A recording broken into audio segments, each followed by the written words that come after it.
تو یہ ایکٹیو ہو جائے گی، کتنی ہوگی؟ 2 ہو جائیں گی؟ پھر 2 ہو جائے گی، اچھا اور اگر اور نہیں دیتا ہے ہاں تو یہ ختم ہے۔ اچھا، ہاں تو یہ 3 دفعہ والا جو ٹرینڈ چلا ہوا ہے، جو ٹرینڈ چلا ہوا ہے دوسرے مکاتب فکر میں، تو یہ طلاق بیسیکلی ہوتی ہی نہیں ہے، اسی لیے آپ کے پاس مطلب لوگ 3 کیسے؟ میں نے غصے میں بول دیا طلاق ہے طلاق ہے طلاق ہے تو طلاق ہو گئی ہمارے، میں نے تو یہی چیز نہیں وہ دیکھی ایک ہمارے ہوئی، میں کہہ رہا ہوں نا ایک ہوئی، نہیں لیکن سر، وہ کہتے ہیں طلاق ہو گئی، کنفرم ہو گیا، نہیں بس نہیں، وہ حرام ہو گئی عورت۔ یہ بالکل، یہ اس جگہ پہ یہ ان کے بہت سارے، یہ جو لوگ اس چیز کو کہتے ہیں نا، بہت سارے لوگ اس سے رجوع کر چکے ہیں، اچھا اور پاکستان کے جو سپریم کورٹ کی جج نے ابھی فیصلہ بھی دے دیا ہے، یہ سارا بہانہ تھا، چکر تھا حلالے کا، اس پہ بین لگا دیا ہے سپریم کورٹ پاکستان۔ میرا اگلا سوال اسی سے ریلیٹڈ تھا کہ جب یہ غصے میں طلاق دیتے ہیں پھر اس کے بعد پھر سر پہ آ جاتی ہے یہ روٹی کون بنائے گا، پانی کون بھرے گا، پھر ان کو یاد آتا ہے کہ یار یہ تو بڑی غلطی ہو گئی، پھر یہ جاتے ہیں اس حرام چیز کی طرف۔ میں نے جتنا ریسرچ کیا اسلام کے بارے میں، اسلام میں تو حلالے کا کوئی کانسیپٹ ہے ہی کانسیپٹ نہیں، نہیں ہے۔ کانسیپٹ ہے ہی نہیں، یہ لوگوں نے بس اب غصے میں دے دی طلاق، اب وہ جا رہا ہے حلالے کی طرف، وہ فکس کر کے اپنی وائف کو ایک رات کے لیے کسی اور کے ساتھ اس کا نکاح کرواتا ہے، وہاں سے طلاق کرواتا ہے، اور پھر یہ حلالہ کروا کے وہ دوبارہ اس سے شادی کر لیتا ہے، جبکہ اچھا اسلام میں یہ فطرت کے خلاف ہے، یہ نبی علیہ السلام نے لعن اللہ المحلل و محلل لہ، حلالہ کرنے والے اور کروانے والے لعنت، دونوں پر لعنت ہے، اور یہ لعنت خریدتے ہیں۔ اور دوسری بات، قصور اس عورت کا کیا ہے؟ مرد کا بھی تو نہیں قصور ہے؟ بالکل چلو بھئی جھگڑا ہوا نا، ہاں دونوں میاں بیوی جھگڑے، اب اس کے پاس ایک اختیار تھا، اس نے استعمال کیا، جھگڑے کے بعد استعمال کیا یا محبت میں کیا؟ بالکل، تو جھگڑے میں دونوں مشترک ہیں، تو سزا دونوں کو ملنی چاہیے، عورت کو مل رہی ہے یہاں پہ، اور غیرت فروشی عورت کی کرتے ہیں اور مرد کو کچھ بھی سزا نہیں۔ یہ فطرت کے ہی خلاف ہے، عقل کے بھی خلاف ہے، شریعت کے بھی خلاف۔ اور نبی علیہ الصلوۃ والسلام نے ایک حدیث میں یہ بھی فرمایا کہ جو لوگ حلالہ کرتے یا کرواتے ہیں، یہ جو حلالہ کرنے والا ہے اس کو سرکاری سانڈ کا نام دیا ہے شریعت نے حدیث کے اندر، اور اس کو جہنمی قرار دیا ہے، لعنتی ہوتے جہنمی ہے، پہلی بات تو یہ، پھر اس کو دوسری بار نبی علیہ السلام دوسری جگہ پہ اس کو جہنمی قرار دیا ہے۔ اور یہ لوگ اس چیز کو سمجھنے کو تیار نہیں ہیں، صرف اس وجہ سے، ایک بنیادی وجہ اس میں تقلید یہ ہے کہ جو امام نے کہا ہے ہم نے منوان ماننا ہے، صحیح، جو آقا نے فرمایا ہے نبی علیہ الصلوۃ والسلام نے، اس کو چھوڑ دیتے ہیں، امام کے پیچھے چلے جاتے ہیں۔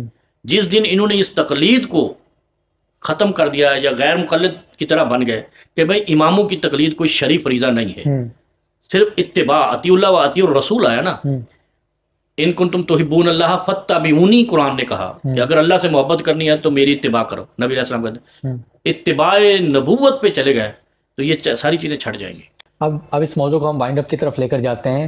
بیسیکلی میں جتنا اخذ کر پایا ہوں طلاق کے موضوع پر کہ میں نے طلاق دے دی، کسی نے بھی طلاق دی، 3 مہینے کے بعد وہ 1 طلاق ہو جائے گی، ٹھیک ہے، اس کے بعد میں 3 مہینے کے بعد دوبارہ طلاق دیتا ہوں، رجوع نہیں کرتا تو وہ 2 طلاق ہو جائے گی، اس کے بعد 6 مہینے کے بعد میں دوبارہ طلاق دیتا ہوں تو 3 طلاق ہو جائے گی۔ اب اگر میں اس سے دوبارہ نکاح کرنا چاہتا ہوں، اب کیا بتائیے، اب کیا سین بنے گا؟ اب کیوں کیا کرنا چاہتا ہے؟ اس لیے آپ نے تو 9 مہینے لگا، 9 مہینے کے بعد آپ نے 12 مہینے لگا دیا، 12 مہینے لگا دیے، جو مسئلہ آپ کا 12 مہینے میں حل نہیں ہوا اس کے بعد کیسے حل ہو گیا؟ نہیں مثال کے طور پہ کوئی کرنا چاہیے، یہ جو اگر مگر ہے نا، یہ شریعت میں نہیں چلتا۔ اچھا، ایک حدیث میں سنن ابی داؤد کی روایت ہے، نبی علیہ السلام نے فرمایا کہ جو کام لو سے شروع ہو، اگر سے، وہ شیطانی ہوتی ہے، اچھا، وہ فتنہ ہوتا ہے۔ یہ جو اگر ہے نا، اگر میں کرنا چاہتا ہوں بھائی 12 مہینے آپ نے لگا دیے سوچنے میں، اور شریعت نے آپ کو 3 مہینے دیے تھے سوچنے کے لیے، آپ نہیں سوچ سکے تو اب آپ اپنا کام کریں اور دوسرا کام کریں، دوسری شادی اب کریں۔ وہ دونوں ایک دوسرے پہ حرام ہو چکے، حرام ہو چکے جب آپ کو ٹائم مل چکا، 9 مہینے کا 12 ٹائم مہینے گین کرنے کے بعد آپ نے کیوں وہ کام حاصل نہیں کیا دوبارہ؟ جب ٹائم گزر گیا تو اب آپ کو خواہش آئی ہے، پھر آپ جائیں۔ بھائی فرعون نے توبہ کر لی تھی، پتہ ہے آپ کو، جب ڈوبنے لگا تھا، آمنت برب موسیٰ و ہارون کہہ دیا تھا، سنا ہے نا یہ علماء سے، جی جی، لیکن اس وقت ٹائم اس کو ملا تھا، ٹائم گین کیا اس نے، توبہ نہیں کی۔ جب ڈوبنے لگا تو کہتا میں رب کو مانتا ہوں، رب نے کہا اب تو چلے گی نہیں، تو یہ ٹائم دیا تھا، موسیٰ علیہ السلام نے سمجھایا تھا۔ تو 3 مہینے اسی نظریے کے ساتھ سوچ لیں کہ اللہ نے اور اللہ کے رسول صلی اللہ علیہ وسلم نے 3 مہینے کی فرصت دی ہے سوچنے کے لیے، یہ ٹائم ہے تمہارے پاس، 3 طلاق دو، 3 مہینے میں دو، 1 مہینے کے بعد طلاق دے کے سوچو، کیونکہ تم نے غصے میں، لڑائی میں، جھگڑے میں، کسی بھی شک و شبے میں طلاق دے دی ہے، 1 دے دو، 1 مہینہ سوچو، پھر سوچو، اگلے مہینے دے دی ہے پھر سوچو، اور پھر جب تیسرا مہینہ گزر رہا ہے، نئی سوچ میں دوبارہ معاملہ زاویہ فٹ نہیں ہوا، تیسری طلاق دے دی، تو اب آپ نے توبہ کا وقت ختم کر دیا، اب آپ چلے گا اس فیز میں کہ معلوم یغرغر، اب غرغرہ آ گیا، اب آپ اس معاملے کو ختم کریں اور نئی شادی کریں۔ ہاں پھر بھی ایک آپشن شریعت نے رکھا ہے کہ پھر بھی وہ شادی کر لیتی ہے، کنفرم ہوگی نا طلاق، اب وہ شادی، اگر وہ شادی نہیں کرتی پھر بھی آپ پر حلال نہیں ہے، ہاں، اگر وہ شادی کر لیتی ہے اور وہ پھر جھگڑا ہو جاتا ہے جو وہ چھوڑ دیتا ہے، لیکن وہ شادی میں شرط نہیں ہوتی ہے کہ آپ نے فکسنگ والا سین نہیں ہوتا. نہیں ہوتا ہے، وہ شادی ہو گئی، وہ اپنے طور پہ ان کی بھی ہو گئی، ہاں 4 سال 10 سال بعد کہتے ہیں یار یہ تو ہمارا غلط ہو گیا تھا، یہ ہے وہ ہے، اور وہ قدرتی چھوڑ دیتا ہے، وہاں سے بھی جھگڑا ہو جاتا ہے یا کوئی معاملہ ہو جاتا ہے وہ چھوڑ دیتا ہے، تو پھر شادی ہو تو یہ سکتی نکاح کر ہے. سکتے یہ ہیں. ان کی رضامندی پہ ہوگا، یہ نہیں ہوگا کہ آپ ان کو کہیں گے وہ طلاق دے. اگر ایسا ہوگا تو وہ بھی حرام ہے، حرام ہوگا وہ بھی. کیونکہ حرام جو حلال ہے نا، یہ کوئی ایسا حکم نہیں ہے کہ اگر حرام کریں گے تو منہ کالا ہو جائے گا، حلال کریں گے تو چٹا ہو جائے گا. صحیح. یہ ایک روحانی عقیدہ ہے، بالکل. یہ اللہ اور رسول پہ، جیسے کہ نا یؤمنون بالغیب، یہ غیب کے یقینوں سے ایمان سے تعلق رکھتا ہے. اگر آپ حرام زنا بھی کریں گے تو آپ کی شکلیں نہیں بگڑیں گی، آپ کو سزا ملے گی جو اللہ نے رکھی ہے، وہ جہنم میں تو ملے گی، اگر دنیا میں پکڑے گا تو تبھی ملے گی، نہیں پکڑے گا تو پوشیدہ چلے گئے آپ کا راز رہ گیا. اس لیے یہ جو آپ اگر کہیں گے نا بھیا تو طلاق دے دیں میں نے شادی کرنی ہے، تو یہ بھی آپ حرام کاری کریں گے. اچھا اپنی مرضی سے وہاں سے معاملہ ختم ہوتا ہے تو پھر آپ شادی کر سکتے، ورنہ نہیں کر سکتے. یہ وہی حلالہ والا کانٹیکسٹ ہو جائے، فکسنگ والا جو فکسنگ scene والا، وہی الگ. ہاں. سر آخری اچھا سوال. حلالہ جو ہے نا، ہاں یہ بغیر فکسنگ کے ہے ہی نہیں، یہ تو فکسنگ ہی ہوتی ہے. فکسنگ ہوتی جب فکس ہی نہیں ہے تو وہ حلال ہے ہی ہے ہی نہیں، نہیں. وہ تو گئی. اچھا اس کا میں نے مس یوز بہت دیکھا ہے کہ خاص طور پہ انڈیا میں ہندو اس چیز کو بہت ہمارے لیے مذاق اڑاتے ہیں کہ دیکھو یہ مسلمانوں میں حلالہ کا کانسیپٹ ہے، جبکہ اسلام میں حلالہ کا کوئی کانسیپٹ ہے ہی نہیں. حلالہ کرنے والے پر آپ نے بتایا کہ وہ لعنت تو اور بھیجی بھی گئی. بہت ساری چیزوں کا ہاں مذاق اڑاتے ہیں، مذاق جیسے اڑاتے آپ وہ قبروں پہ اور وہ مورتیاں چورتیاں مانتے ہیں. ہمارے بھی کچھ لوگ یہاں پہ جو سجدے قبروں پہ، جیسے عمران خان نے کیا اور دوسرے لوگ بھی، ہیں. تو یہ سب چیزیں جو ہے نا یہ اسلام میں شریعت اسلام کے اندر نہیں ہے. صحیح. شریعت اسلام ہمارے چہروں کا نام نہیں ہے، شریعت اسلام جو کتاب و سنت ہے اس کا نام. صحیح. سر آخری سوال میرا یہ ہے کہ یزید کے بارے میں نے سنا ہے، جو آپ لوگوں کے جو آپ کا مسلک ہے اس میں کافی سنا ہے کہ نرمی کی گئی ہے یزید کے بارے میں. اور میں ڈاکٹر ذاکر نائک کا بیان بھی سنا تھا، وہ کہہ رہے تھے کہ 2 شہزادوں کی لڑائی ہے. آپ کی ذاتی رائے جو آپ نے پڑھی ہے، جو آپ نے معلومات حاصل کی ہے اسلام کے بارے میں، یزید کے بارے میں آپ کیا سمجھتے ہیں؟ یہ بڑا زبردست سوال ہے. ڈاکٹر ذاکر نائک نے کب کہا کہ 2 شہزادوں؟ یہ ایڈیٹنگ ہے، میں نے بھی دیکھی ہے. اچھا ہاں جی، انہوں نے نہیں یہ کہا. جیسے کہتے ہیں نا آج کل تو اے آئی آیا نا، ہاں پہلے ایڈیٹنگ چلتا تھا، وہ لفظ بدل کے انہوں نے اے آئی میں کر دیا. یہ ایڈیٹنگ ہے، وہ میں نے سنا ہے. 2 شہزادوں کی لڑائی. وہ کسی نے جوڑا ہے. اچھا. اچھا دوسری آپ نے کیا کیا یزید کے بارے میں؟ آپ ہاں مطلب نرم رویہ رکھتے ہیں، ہاں مثلا آپ گرم کیا رکھنا چاہیے؟ کہ یزید ملعون ہے، انہوں نے امام حسین کو شہید کیا. اچھا آپ دیکھ نے لیں، تو عمومی میں طور پہ میں یہی سنا ہے میں علماء میں کرام سے. میں بتاتا ہوں. حضرت رسول اللہ صلی اللہ علیہ وسلم اور ان کے آل بیت کے بارے میں مخصوص احادیث بھی ہیں کہ ان کی عزت احترام کرنا، ان کی عطرت کا خیال رکھنا، ٹھیک ہے. اب جو یزید نے کیا، اس سے پہلے آل بیت اور صحابہ کے اختلاف ہوتے رہے، سالو ہوتے رہے، بالکل. نبی علیہ الصلوۃ والسلام کے زمانے میں بھی ہوئے، رائے کا فرق ہوتا رہا. ہوتا ہے. کیا وہاں پر اختلاف کرنے والوں کو لعنتی قرار دیا گیا؟ ایک بات یہ ذہن میں رکھنا آپ. پھر آپ ایک دعا پڑھتے ہیں، حسبنا اللہ و نعم الوکیل نعم المولا و نعم النصیر، کہتے ہیں نا مولا علی. یہ جو نعم المولا و نعم النصیر ہے، یہ کس کی طرف صیغہ ہے؟ اللہ کی طرف.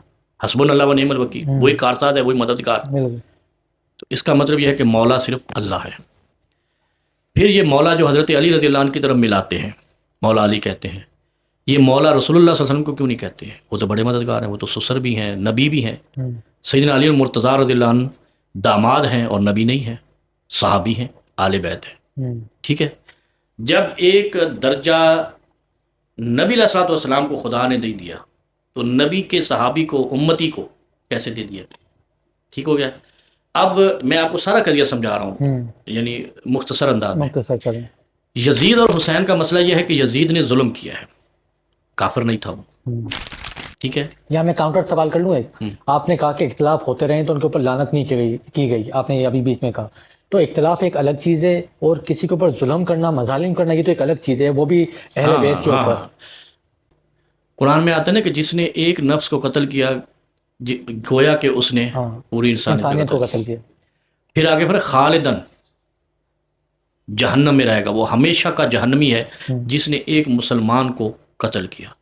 یزید نے قتل کیا سیدنا حسین رضی اللہ عنہ کو، اس کا جرم اس پر. ظلمن قتل کیا، اس جرم اس پر. لیکن مجھے اور آپ کو یہ فیصلہ کرنے کا اختیار کس نے دیا؟ ہمیں قرآن و حدیث سے یہ نتیجہ لینے کا اختیار ہے کہ کون جہنمی ہے اور کون جنتی ہے. جو اطیع اللہ و اطیع الرسول کرتا ہے وہ جنت میں جائے گا، جو اس کے خلاف عمل کرتا ہے، کسی مسلمان کو نقصان پہنچاتا ہے، اس کا خون کرتا ہے، اس کے بارے میں اللہ نے کعبے سے بڑھ کر حرمت بتائی ہے ایک مومن کے خون کی. اس کو قتل کرنے والا کہاں جائے گا؟ جہنم. جاننا. اب آگے فیصلہ قرآن نے جب کر دیا ہے کہ میرے مومن بندے کا خون گرانے والا جہنم میں جائے گا، تو اور میں جنت میں کیسے ڈال دیں گے؟ ٹھیک ہو گیا. دوسرا یہ جو آپ کہتے ہیں کہ یزید کو کیا لعنت کرنا ہے، ملعون ہے، فاسق و فاجر ہے. تو اس طرح تو اگر آپ لعنت کریں گے ہر فاسق و فاجر پر، تو ہم بڑے مومن ہیں، ہم پر لعنت نہیں ہے، ہم گناہ گار نہیں ہیں. ہم نے تو صحابہ کرام کے بارے میں اس طرح، اہل بیت کے بارے میں اس طرح تو کچھ نہیں کیا جس طرح اس نے کیا. اہل بیت کی بات نہیں ہے، آپ فاسق فاجر کہہ رہے ہیں. قتل کی وجہ سے تو جہنم میں جائیں گے. آپ تو فاسق فاجر کی وجہ سے لعنت کر رہے ہیں. اسی پر تو ان کے اوپر لعنت کی جا رہی قاتل ہے. پر لعنتی ہے ہی نہیں. قاتل پر لعنت کہاں کرنے کا کہا یہ بھی تو دیکھا کسی جائے بھی قاتل پر لعنت نہیں ہے. اچھا آپ بتا دیں کہیں پہ قرآن میں یا حدیث میں یا نبی علیہ السلام نے یا حضرت علی نے فرمایا ہو کہ جو دوسرے کو قتل کرے گا اس پر لعنت. اس پر تو قصاص ہے، اس پر تو دیت ہے، لعنت کی سزا تو ہے نہیں. لعنت تو صرف قرآن نے جو کہا ہے جھوٹے پر کہا ہے. لعنت سے مراد ہم یہ سمجھ رہے ہیں کہ ہم ان کو دل میں بہت برا سمجھ رہے ہیں کہ اس نے میرے نبی کے اہل بیت کے اوپر اتنے مظالم کیے. برا بھی ہم اس پہ جب شرعی طریقہ اپنائیں گے نا تو برا بھی تو اسی طریقے سے جو شریعت نے کہا ہے. شریعت نے لعنتی جھوٹے کو کہا ہے، تو جھوٹے میں کون کون آتا ہے پھر؟ لعنت اللہ علی الکاذبین کہا نا. تو پھر لعنت تو سزا ہی چھوٹی ہے، لعنت تو کوئی سزا ہی نہیں ہے. لعنت تو ایسے ہی ہے جیسے جھڑک دینا. ابھی آپ کے بارے میں کہا جائے گا آپ جسٹیفائی کر رہے ہیں یزید کو. میں نے تو جہنم کا فیصلہ دے دیا ہے کیونکہ قرآن نے دے دیا. یہ لعنت نہیں کی جانی چاہیے. جو کسی مومن کا خون گرائے گا، قتل کرے گا، جہنم میں جائے گا.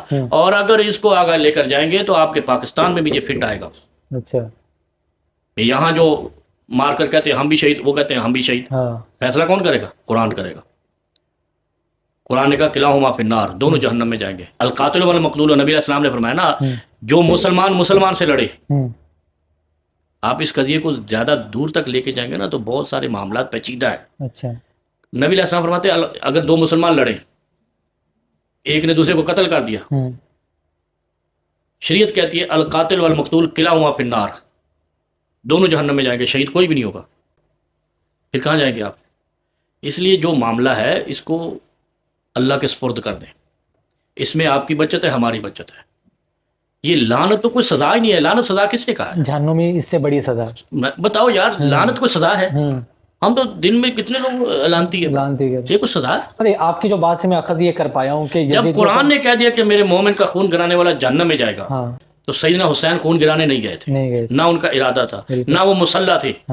ایسے ہی ہے نا، مسلح بھی نہیں تھے. تو گویا کہ ظلم ادھر سے ہوا ہے. اب وہ یزید نے کیا، ابن زیاد نے کیا، ابن سعد نے کیا، یا وہ شمر نے کیا، جتنوں نے اس ظلم میں حصہ ڈالا ہے، خدا کا قرآن کہتا ہے کہ یہ جہنم میں جائیں گے. جہنم ایک سزا ہے.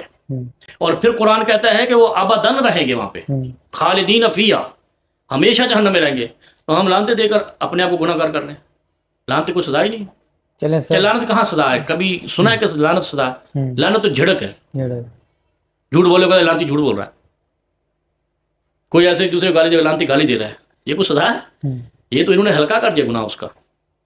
ان کو عقل ہی نہیں ہے. اس سے بڑا گناہ ہے جہنم میں ہونے کا. یزید کے بارے میں قرآن کا فیصلہ. بالکل سر. پچھلے دنوں ایک ترمیم لائی گئی جسے 27ویں آئینی ترمیم کہا جاتا ہے. کافی علماء نے اس سے اختلاف کیا اور کہا کہ شریعت کے منافی ہے. یہ جو استثناء والی ہے، جو صدر پاکستان اور آرمی چیف نے جو استثناء حاصل کیا ہے، یہ شریعت کے خلاف ہے. آپ دین اسلام کی روح سے اس بارے میں کیا کہتے ہیں؟ قرآن کریم میں آتا ہے، سورہ شورہ ہے، آیت نمبر 22 ہے، تری الظالمین مشفقین مما کسبوا وہو واقع بہم. آپ دیکھیں گے کل حشر کے دن کہ لوگ سہمے ہوئے ہوں گے، ڈرے ہوئے ہوں گے اپنے کردار کی وجہ سے. آدم علیہ السلام کو جنت سے نکالا گیا، ایک غلطی کی وجہ سے کہا تھا یہ نہیں کرنا، کر لیا. پھال توڑنا تھا، نہیں توڑنا، تھوڑا جنت سے نکال دیا. گویا کہ اس سے پتہ چلا نبیوں کو بھی استثناء حاصل نہیں. اسی طرح صحابہ اور خلفائے راشدین جب ان کو امامت ملی، امیر المومنین بنے، تو کیا ان سے سوال نہیں ہوئے قمیض کہاں سے لی، یہ چادر کہاں سے لی؟ اب آگے آ جائیں. استثناء کا اسلام سے کوئی تعلق ہی نہیں ہے. اسلام میں جب آپ کہتے ہیں نا مساوات ہے، تو پھر استثناء کی یہ نفی ہے.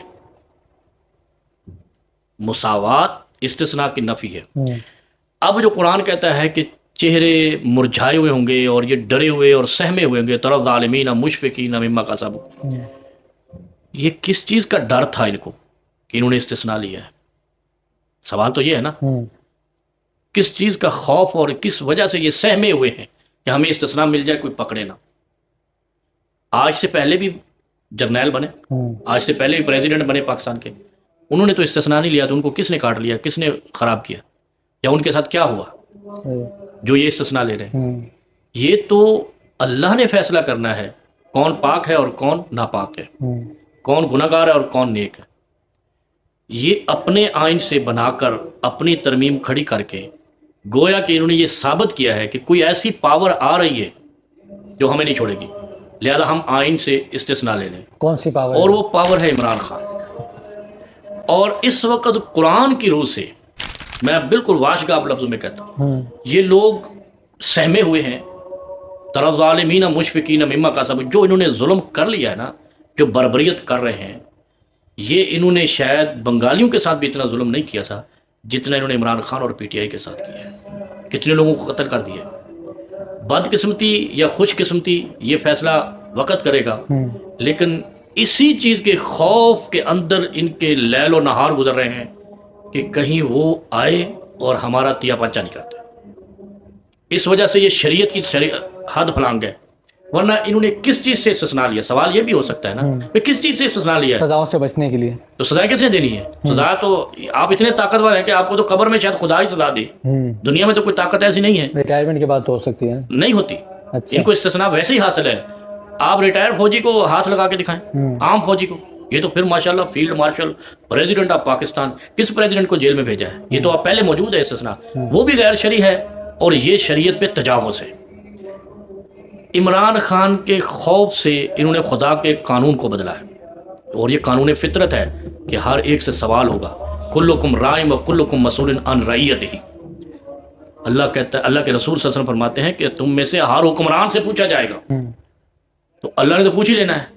اب یہ استثناء وہاں تو کام ہی نہیں آئے گا، یہ تو کام صرف یعنی ایک آپ ٹپیکل طریقے سے دیکھیں گے، یہ صرف استثناء عمران خان سے لیا ہے انہوں نے۔ میں آپ پوچھ سکتے ہیں ان سے؟ نہیں پوچھ سکتے۔ کوئی عام ایس ایچ او پوچھ سکتا ہے ان سے؟ تو گویا انہوں نے استثناء اس سے لیا ہے جس کو قید میں ڈالا ہے۔ اچھا، اب میں اگلا جملہ کہتا ہوں، اگر آپ نے استثناء لے لیا ہے، آپ کا یہ آئین ہے بنایا ہوا، آپ نے 27 میں ترمیم کر لی، مضبوط حصار میں آ گئے، اور اللہ نے ویسے بھی کہا ہے بولو کنتم فی بروج مشیدہ کل نفس ذائقۃ الموت، موت تو آنی ہے، وہ آپ کو محلات میں بھی نہیں بچائے گی۔ اگر آپ نے اتنا مضبوط سمجھتے ہیں کہ ہم نے 27ویں آئینی ترمیم کر لی ہے، اب ہمیں کوئی ہاتھ نہیں لگائے گا، تو بات ختم ہوگی، پھر اس کو رہا کر دیں، پھر تماشا دیکھ لیں۔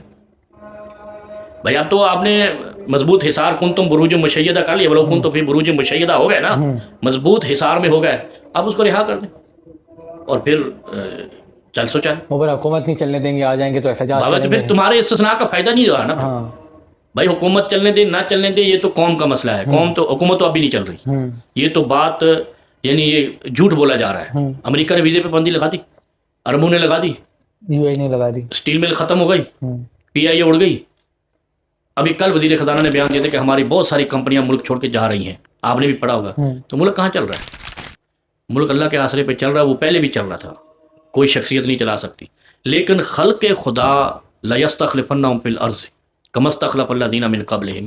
یہ قرآن کہتا ہے کہ یہ جو انسان ہے نا، یہ اللہ کا خلیفہ ہے زمین پر، اللہ کی فطرت سے ہے۔ جب آپ فطرت کے اصولوں کو بدلتے ہو نا، میں نے رائے دی ہے کہ اس کو آپ نے وزیر اعظم بنانا ہے، اور آپ نے اس رائے کو چرایا، یہ اللہ کی فطرت کو آپ نے بدلا، آپ نے بہت گہری جگہ پہ ہاتھ ڈالا ہے، خوفناک گہرائی میں آپ نے ہاتھ ڈالا ہے، اور یہ خدا کے غضب سے آپ بچ نہیں سکتے۔ اور وہ غضب کب آنا ہے؟ انما علمها عند اللہ، اس کا علم اللہ کے پاس ہے، لیکن آپ مغضوب علیہ ہیں، آپ کے استثناء نے بتا دیا ہے کہ آپ مغضوب علیہ ہیں۔ آیت الکرسی میں پڑھتے ہیں نا، غیر المغضوب علیہم، کہ ہمیں مغضوب علیہ میں سے نہ بنانا ہے اللہ، اور گمراہوں میں سے نہ بنانا۔